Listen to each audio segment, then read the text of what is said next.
सिरन और रहूं एक गुप्त मत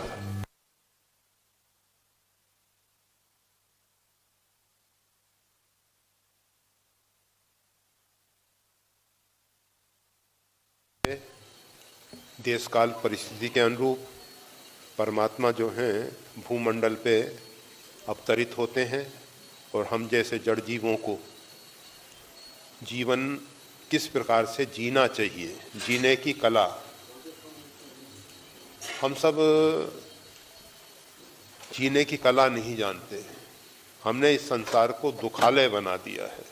हमारे जो कर्म हैं, हमारी जो सोच है, हमारा जो विवेक है वो सही दिशा में कार्य नहीं कर रहा है। अगर हम अपने कर्मों को सुधार लें, अपनी सोच को सुधार लें और विवेक से काम करें तो ये संसार टिका है। इसमें सब जगह आनंद ही आनंद है। हमेशा ख्याल रखना, सृष्टि परमात्मा ने बनाई है। यही सृष्टि उपाई त्रिविध बनाई, संग सहाय ना दूजा। एकमात्र परमात्मा ने सृष्टि का विस्तार किया है। संग सहाय ना दूजा, कोई दूसरा है ही नहीं जो इस सृष्टि में सहायक होता। परमात्मा अपने संकल्प से ब्रह्मा विष्णु महेश त्रिदेव को, त्रिदेवियों को और जितना भी समष्टि विस्तार दिखाई दे रहा है ये सब परमात्मा के संकल्प में स्थित है। परमात्मा सर्वसमर्थ है, सर्वसमर्थ है। और आप सबको मालूम है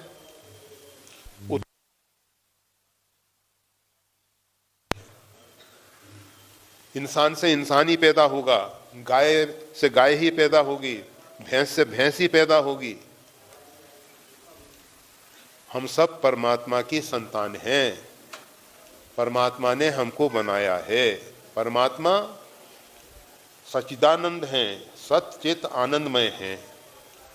उसी प्रकार से हम सब भी उनके अंश हैं। एक प्रश्न दूसरा में ये लेख रखा है, ईश्वर अंश जीव अविनाशी चेतन अमल सह सुख राशि। तो ये जीव जो है परमात्मा का ही अंश है। ममेवांशो जीवलोके जीवभूता सनातन। ये जीव जो है जिस प्रकार से परमात्मा सच्चित आनंदमय है, सत्य है अर्थात अविनाशी है, उनका नाश है ही नहीं। ये जीव कब से है? जब से परमात्मा है। परमात्मा कब से है नहीं कहा जा सकता, अनादि है, उनका कोई आदि नहीं है। जो अनादि है वही अनंत है, उसका कोई अंत भी नहीं है। आदि अंत को जास ना पावा, मति अनुमान निगम अस गावा।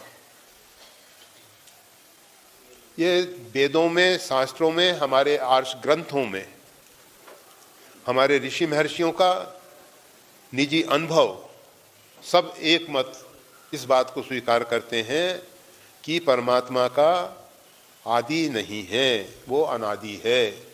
इसी प्रकार से परमात्मा का अंत नहीं है।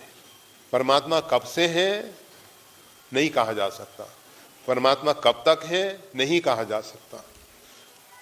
अभी तक परमात्मा से पहले कोई था ही नहीं जो कहता कि हमारे सामने परमात्मा का अवतरण हुआ, प्रकट हुए। समय समय पे वो परमात्मा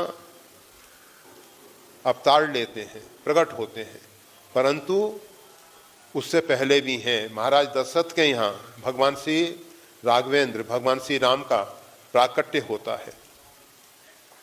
उससे पूर्व भी सतयुग में प्रहलाद कहता है, राम नाम जपताम कुतो भयम, यशांशो जातो ब्रह्मा विष्णु महेश्वर स राम जासु अंशते उपजयनाना शिव विरंची विष्णु भगवान। जिनके अंश से अनेकों अनेक ब्रह्मा विष्णु महेश जायमान होते हैं, वो हैं परमात्मा श्री राम। जीव जो है परमात्मा जैसा ही है। परमात्मा तो नहीं है, परंतु जैसे गंगा का लोटे का जल और गंगा की बड़ी धारा, लोटे में जो गंगा जल है उसमें छोटा कागज की एक नाव बना के छोड़ दें, वो तैर सकती है। गंगा में बहुत बड़ी बड़ी जहाज भी चल सकते हैं। कहीं कहीं गंगा का पाट बहुत बड़ा है, बहुत बड़ा है। पटना, उसका नाम ही पटना हो गया। पट का मालूम ही नहीं कितने बड़ा है। हरिहर क्षेत्र तो फरूखा, जहाँ से गंगा बांग्लादेश में जा रही है और छोटी एक धारा गंगा सागर जा रही है। तो परंतु लोटे के जल में समस्या क्या आती है? लोटे का जल जो है उसमें थोड़ी सी भी मदिरा मिल जाए अग्राह्य हो जाता है, थोड़ा विष मिल जाए अग्राह्य हो जाता है। इसी प्रकार से ये जीव जो है आधार भेद के कारण, भ्रांत धारणाओं के कारण, अविवेक के कारण परमात्मा के सदृश होते हुए भी परमात्मा से भिन्न हो जाता है परमात्मा का ही अंश, ये भी अविनाशी है। चेतन अमल सहज सुख राशि। तो ये जो उत्पत्ति होती है वो सजातीय होती है, विजातीय नहीं होती है। जीव परमात्मा का अंश है, ये भी आनंदमय है। आनंद कहीं बाहर से नहीं लाना है। हम सोचते हैं कि पदार्थों से, व्यक्ति से, देश काल परिस्थिति से आनंद होगा, ये भ्रांत धारणा है। ऊपर के कारण कुछ भी बन जाए। एक व्यक्ति माला कर रहा है, ध्यान कर रहा है, उसमें आनंद आ रहा है। आनंद कहीं बाहर से नहीं आ रहा है, आनंद प्रकट हो गया। जो आनंद के ऊपर आवरण आ गए थे वो हट गए। इसी प्रकार से एक व्यक्ति भोजन कर रहा है, उसमें बड़ा आनंद आ रहा है, रुचिकर पदार्थ है, बहुत अच्छा लग रहा है। ये भोजन में आनंद नहीं है। अगर भोजन में आनंद होता, आप भोजन कर रहे हो और भोजन करते समय फोन आया कि अमुक जो आपका बहुत नज़दीक का संबंधी है दुर्घटनाग्रस्त हो गया है और उसकी स्थिति बहुत नाजुक है, आप भोजन छोड़ दोगे और उस अपने संबंधी को बचाने के लिए आप चेष्टा करोगे। भोजन का आनंद चला गया। भोजन में आनंद नहीं था, आनंद आपके अंदर है, भोजन के कारण प्रकट हो गया। इसी प्रकार से संसार में जहाँ जहाँ आपको आनंद मिल रहा है वो आनंद कहीं बाहर से नहीं आ रहा है, आनंद आपका स्वरूप है। आनंद के लिए भटकने की जरूरत नहीं है। हम जो सुख की खोज में इधर उधर भटक रहे हैं, उसका हमेशा एक सूत्र याद रखो, रशांतस्य कुतो सुखम, अशांत चित्त को सुख कहाँ है। जब हमारा चित्त अशांत हो जाता है हम कैसे सुखी होंगे, कैसे सुखी होंगे। और चित्त की शांति जो है वो निर्भर करती है निर्ममो निरहंकारा। व्यक्ति ममता से रहित, ममता से ऊपर उठ के निरहंकार होके शांति पाता है। और जब तक हमारे जीवन में ये अहमता और ममता है, ममता बहन बैठी नहीं है ना, ये अहमता और ममता जो है ये हमारे जीवन को बर्बाद कर देती, हटाने से नहीं हटती है। ये हमारा अहंकार समय समय पे सो जाता है। कुंभकर्ण सम सोबत नहीं के, जब अहंकार सो जाता है तो अच्छा है, कुंभकर्ण जागता है तब परेशानी है। मोह दस मोल तासु भ्रात अहंकार, ये अहंकार और कुछ नहीं है, कुंभकर्ण ही अहंकार है। ये सोता रहे अच्छा है, जागे तो अच्छा नहीं है, अहंकार का सोना अच्छा है। और ये जो अहमता अर्थात अहंकार और ये जो ममता है, मेरापन, हम हमेशा ममता को बढ़ाने की कोशिश करते हैं, परंतु रखते हैं उसको एक सीमित दायरे में। हमारी ममता जो है एक सीमित दायरे में रहती है। रावण ने कहा, कपि के ममता पूंछ पर सबई कहूं समझाए। कपि की ममता जो है पूंछ में होती है। ऐसा करो, इसकी पूंछ में कपड़ा इत्यादि लपेटकर तेल और घी में भिगोकर आग लगा दो। ममता पे आग लगाने की चेष्टा रावण कर रहा है। और कोई भी व्यक्ति किसी की ममता पे जब आघात करता है, लंका जल गई, रावण ने मेघों को बुलाया और आदेश दिया कि इस अग्नि को जल्दी बुझाओ। परंतु वो साधारण अग्नि नहीं है, यह शोक अग्नि, ये भगवती सीता जी के विरह की अग्नि है। आदाय तेने दधा लंकाम, हनुमान जी महाराज जिस अग्नि से लंका को जला रहे हैं वो सीता जी की विरह शोक की अग्नि है, उससे लंका जल रही है। मेघों ने जल की वृष्टि शुरू की, जल पड़ता है तो ऐसा लगता है कि घी की आहुति अग्नि में दी जा रही है और अग्नि प्रज्वलित होती है और प्रज्वलित होती है।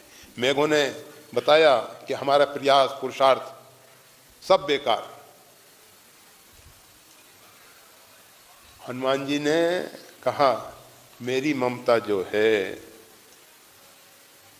संसार के पदार्थों के साथ नहीं है, व्यक्तियों के साथ नहीं है, मेरी ममता जो है परमात्मा के साथ है। और आप जानते हैं हमारे चित्त की वृत्ति जब परमात्मा के साथ जुड़ती है, चाहे वो अशुभ वृत्ति क्यों ना हो, परमात्मा के साथ जुड़ने से वो पावन हो जाती है, कल्याणकारी हो जाती है। काम त्रिविध नरकस्य द्वारमिदं, 3 नरक के द्वार हैं, काम क्रोध मद लोभ सब नाथ नरक के पंथ। वो काम परमात्मा के साथ जुड़ जाता है। परमात्मा का पुत्र प्रद्युम्न बन के आता है। भगवान श्री कृष्ण का पुत्र प्रद्युम्न जब जदवंश कृष्ण अवतारा, जब भगवान शंकर ने काम को जला के भस्म कर दिया तो उसकी पत्नी रति जो है रोती हुई भगवान शंकर से प्रार्थना करती है,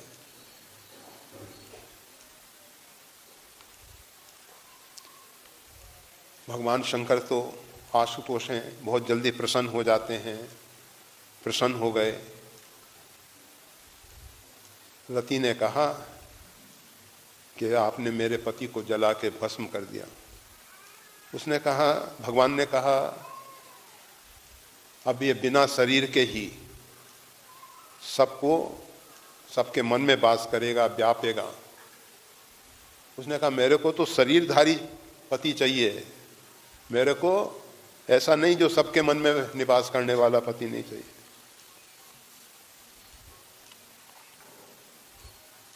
भगवान ने कहा, जब जदवंश कृष्ण अवतारा, जब भगवान के कृष्ण अवतार होगा, कृष्ण तनय हो ही पति तोरा, तेरा पति जो है भगवान श्री कृष्ण का पुत्र प्रद्युम्न के रूप में है।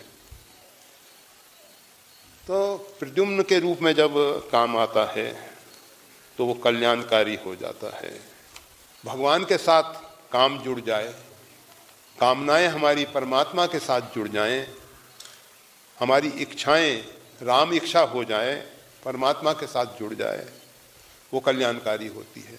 ये अहमता और ममता जो है अगर परमात्मा के साथ जुड़ जाती है तो ये कल्याणकारी हो जाती है। जब तक व्यक्तियों के साथ, पदार्थ के साथ, किसी क्षेत्र विशेष से जुड़ी हुई है, तब तक ये दुखदाई है। अहमता और ममता जाति नहीं है, निर्ममो निरहंकारा। हम नहीं हो पा रहे हैं, परंतु भगवान के साथ संबंध जोड़ लें। हम भगवान के हैं, अस अभिमान जाई जन भोरे, मैं सेवक रघुपति पति मोरे। मैं भगवान का सेवक हूँ। हनुमान जी ने लंका में उद्घोष किया, दासो हम कौशलेन्द्रस्य क्लिष्ट कर्मणा। मैं रघुनाथ जी का सेवक, दास, क्लिष्ट कर्म करने के लिए लंका में पधारा हूं। और हनुमान जी ने दिखा दिया कि भगवान के बल से सोना जो है, जो नहीं जलता है, वो भी सोने की लंका जल गई, पूरी लंका। रावण ने बहुत पुरुषार्थ के द्वारा, बहुत परिश्रम के द्वारा लंका को सोने से सजाया था। हम सब के जितने भी पुरुषार्थ हैं वो सब क्षण मात्र में समाप्त हो जाते हैं। हम बहुत परिश्रम करके खेतों में फसलें तैयार करते हैं, ओलावृष्टि हो जाती है, शीत लहर आ जाती है, अनेक अनेक कारण ऐसे हैं जिससे वो सब नष्ट हो सकता है। और परमात्मा की इच्छा है, एक बार यहाँ आसपास के क्षेत्र में, पूरे मध्य प्रदेश में ही लगभग, वृष्टि न होने के कारण सब खेत सूखे पड़े हुए थे। कुछ महात्माओं ने अनुष्ठान इत्यादि किए और भगवान ने वर्षा दी। वो देखा गया बहुत कम समय में फसलें बहुत अच्छी आ गई। तो परमात्मा चाहें तो क्या असंभव है? सब कुछ संभव है। और अगर परमात्मा की इच्छा नहीं है तो हमारा पुरुषार्थ बेकार चला जाता है। केवल पुरुषार्थ से नहीं होगा। हम पुरुषार्थ करें, पुरुषार्थ के साथ साथ हमारा जो प्रारब्ध है, अवश्य में भोक्तव्यम, अपना प्रारब्ध भोगना पड़ता है। हमने जो कर्म किया है, कर्म प्रधान विश्व कर राखा, जो जस करई सो तस फल चाखा, उसका फल तो हमको भोगना पड़ता है। हमको पुरुषार्थ आगे बढ़ने के लिए प्रेरित कर रहा है, प्रारब्ध हमको पीछे ढकेल रहा है। ऐसी स्थिति में हमारी जो गति है वो नहीं आ पा रही है। हम जो आगे बढ़ना चाहते हैं नहीं बढ़ पा रहे हैं। ऐसी परिस्थिति में अगर परमात्मा का सहयोग मिल जाए, सन्मुख मरुत अनुग्रह मेरो, भगवान का अनुग्रह, भगवान की कृपा, भगवान की करुणा हमारे साथ जुड़ जाए, तो पुरुषार्थ और भगवान की करुणा मिलके प्रारब्ध को दबा सकते हैं। केवल प्रारब्ध पुरुषार्थ से नहीं दबेगा, हमेशा ख्याल रखना। केवल परिश्रम से सब काम सफल नहीं होंगे। परमात्मा की कृपा, परमात्मा की करुणा अवश्य चाहिए। तो हम बता रहे थे, भगवान समय समय पर भूमंडल पे प्रकट होते हैं और हम जैसे जड़ जीवों को जीने की कला सिखाते हैं कि जीवन किस प्रकार से जीना चाहिए।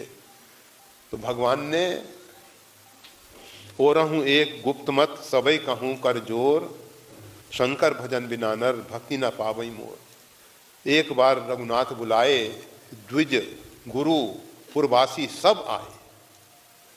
भगवान ने सबका आह्वान किया, सब आए।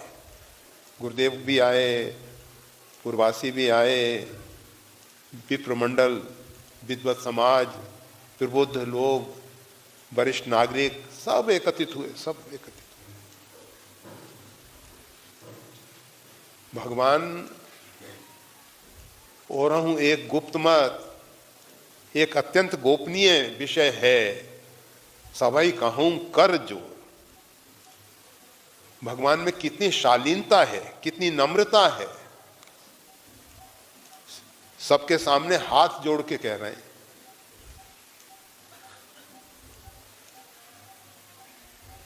भगवान सम्राट थे उस समय, एक भूप रघुपति कौशला, भूमि सप्त सागर मेखला। सप्त सागर पर्यंत जो भगवान श्री राम का राज्य था। आज तो हमारा भारत बहुत छोटा हो गया है, परंतु भगवान श्री राम के समय सातों समुद्र पर्यंत एक भूप रघुपति कौशला, भगवान कौशलाधीश सप्त सागर पर्यंत राज कर रहे थे। भगवान ने उस रावण को पराजित किया। ब्रह्म सृष्टि जहां लग तनधारी, जहां तक ब्रह्मा की सृष्टि है वहां तक रावण का आधिपत्य था, और भगवान ने उस रावण को पराजित करके, वैसे तो परमात्मा अनंतानंत ब्रह्मांड के मालिक हैं, रोम रोम प्रीति लागे कोटि कोटि ब्रह्मांड, उनके एक एक रोम में करोड़ों ब्रह्मांड लगे हुए हैं। तो भगवान इतने महान होते हुए भी सबई कहूं कर जोर। हम छोटी छोटी बात के लिए, हमारे पास थोड़ा सा धन आ गया, थोड़ा सा बल आ गया, थोड़ी बुद्धि प्राप्त हो गई, थोड़ा रूप मिल गया, हम मतवाले हो जाते हैं, अभिमान और अहंकार में भर जाते हैं। थोड़ा सा पद मिल जाए, थोड़ी प्रतिष्ठा मिल जाए, थोड़ा सा धन मिल जाए, हम अपने आप में क्या समझते हो हमको। और वो परमात्मा मानव बन के आए हैं, हम सबको सिखा रहे हैं जीवन में शालीनता आनी चाहिए, नम्रता आनी चाहिए। ये बच्चों को शिक्षा की जरूरत होती है, एजुकेशन, विद्या, पढ़ाई। क्यों? विद्या ददाति विनयम, पढ़ाई से, विद्या से नम्रता आती है, शालीनता आती है। अगर हमारे जीवन में शालीनता नहीं आई, नम्रता नहीं आई, तो समझना चाहिए हमने सही विद्या अर्जन नहीं किया है। शील की मिल बिन बुद्ध सेवकाई, ये जो शालीनता है बुद्धिमान लोगों की सेवा से मिलती है।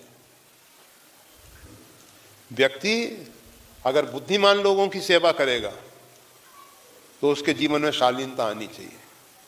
हमारे जीवन में जो शालीनता नहीं आ रही है उसका कारण है हमने समझदार बुद्धिमान महापुरुषों की सेवा नहीं की है।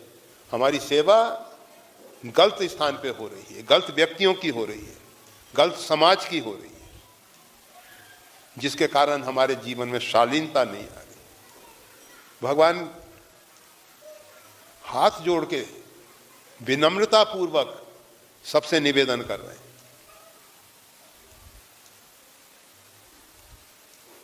हम अहंकार और अभिमान में भरते हैं। हम कहते तो हैं कि हम भगवान की संतान हैं, भगवान के अंश हैं, परंतु कहाँ हैं? अगर हम भगवान के सही पुत्र होते, सही संतान होते, पुत्र पुत्री, तो भगवान की जैसी नम्रता हमारे जीवन में आती, शालीनता हमारे जीवन में आती। तो भगवान ने एक अत्यंत गोपनीय रहस्य सभा के बीच में हाथ जोड़ के नम्रता पूर्वक निवेदन किया, शंकर भजन बिना नर भक्ति ना पावई। भगवान की जो भक्ति है, जो हमको भगवान के साथ जोड़ती है, भक्ति का क्या कार्य है? परमात्मा के साथ जोड़ देना। हम परमात्मा के थे, परमात्मा के हैं, परमात्मा के रहेंगे। परंतु भ्रांत धारणाओं के कारण, नासमझी के कारण, अल्पज्ञता के कारण हम संसार को अपना मान बैठे हैं। और जब तक ये जीव परमात्मा से नहीं जुड़ता है, जैसे बताया लोटे का गंगा जल अगर गंगा की धारा में पड़ जाए तो गंगा की पूरी सामर्थ्य उसको प्राप्त हो जाती है। और जब तक वो लोटे में है तब तक उसमें थोड़ी भी गंदगी जो है उसको मलिन कर देती है, दूषित कर देती है। हम दूषित ना हों, हम मलिन ना हों, हमारे विवेक और बुद्धि पर पर्दे ना पड़ें, हमको परमात्मा की भक्ति करनी है, परमात्मा के साथ तादात्म्य करना है, परमात्मा के साथ जुड़ना है। हम परमात्मा के हैं, अंदर से ऐसा बोध हो।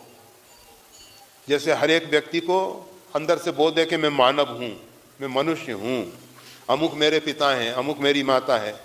कोई किसी भी परिस्थिति में ये बात भूलता नहीं है। कैसी ही परिस्थिति आ जाए उसको बराबर स्मरण रहता है कि मैं मानव हूं, मेरे अमुक माता पिता हैं। इसी प्रकार से माता रामो मत पिता रामचंद्र, स्वामी रामो मत सखा रामचंद्र, अथवा माता श्री जानकी देवी, पिता देवो श्री रामचंद्र, बांधव श्री राम भक्तश्च, इस प्रकार का बोध बना रहे। तो भक्ति क्या करती है? परमात्मा की जो भक्ति है परमात्मा के साथ जोड़ती है, और परमात्मा के साथ जोड़ने के बाद जो उसका बोध है, उसकी समझ है, उसका ज्ञान है, वो स्थिर होता है। तो वो भक्ति जो है कैसे मिलेगी? तो कहते हैं शंकर भजन बिना नर भक्ति ना पावई मोर। बिना भगवान शंकर की भक्ति के, भजन के, भक्ति नहीं मिलती है। ये शंकर क्या है? गोस्वामी तुलसीदास जी महाराज वंदना प्रकरण में, प्रारंभ में, रामचरितमानस के प्रारंभ में है,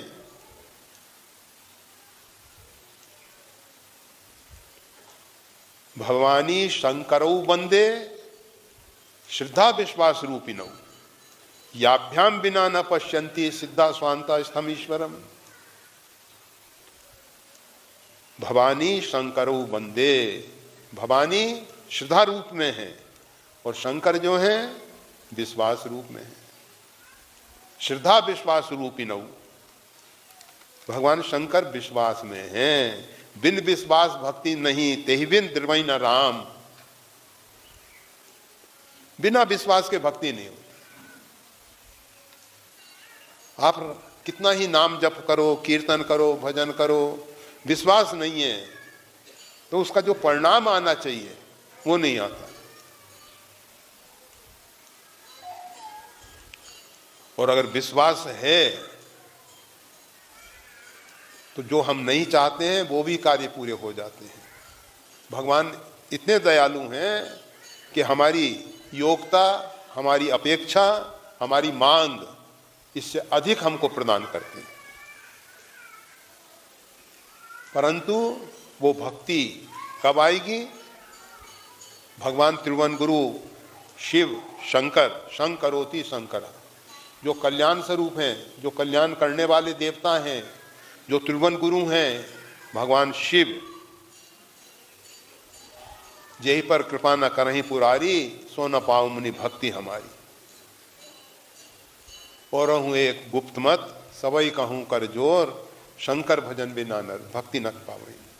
शंकर जी का भजन, भगवान शिव का, त्रिभुवन गुरु का आश्रय लें और उनकी सेवा करें। भजन भज सेवायाम, जिस सेवा में रस की उपलब्धि होती है, रसनम भजनम, जिसमें आनंद आए, ऐसी भगवान की सेवा।